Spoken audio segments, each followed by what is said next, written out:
August the 8th. For many South Ossetians, it was a day when death knocked on their door. With Georgian forces carrying out a carpet bombing of Tskhinvali, many of its residents say it's a miracle they survived. But as hundreds were being killed, this little boy decided to make his appearance in the world. His mother, Shirena, was delivered to hospital on the eve of the Georgian assault. She went into labor just hours after the bombardment began. The heavy shelling went non-stop. Our hands were shaking, but we were still able to deliver this baby boy. Praise God that he kept us all safe. You know, you can't completely annihilate Ossetians. Shirena is still so traumatized she can barely speak. She is too frail to leave the basement where she's been hiding for the past 6 days. Her family has no idea where she is.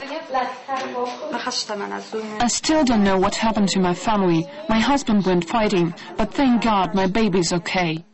Shirena told us she comes from a small village on the border with Georgia. And since we were planning to visit the area anyway, we promised her to check on her parents.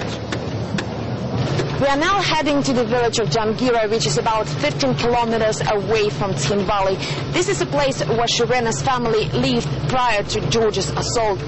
As Georgian troops were advancing along this road, many locals fled their homes, so we have no idea if we are going to find anyone there. As we were driving toward the Georgian border, traces of war were all around. Burned tanks still lie on the road. Some villages are still on fire. In the backyard of this 15th century church, we found piles of empty ammunition boxes. Also scattered around are Georgian food rations. A few hundred meters down the hill are their targets: a local school, houses, and a monument to Ossetians killed in the World War II. When we finally reached Shirena's home village, it seemed completely deserted. Women and children fled, only men stayed behind. Shirena's father was at home. When we told him he has a grandson, he broke into tears.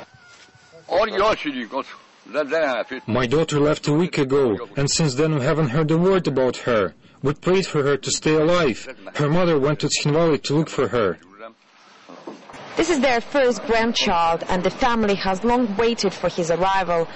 Shirena's father has even made a traditional South Ossetian cradle, and he has already come up with a name. I want him to be named Gimurat. I want him to become a good man who will protect our land. A land that's been ravaged by tanks and bombs, but is already rising from the ashes. Oksana Boyko, RT, South Ossetia.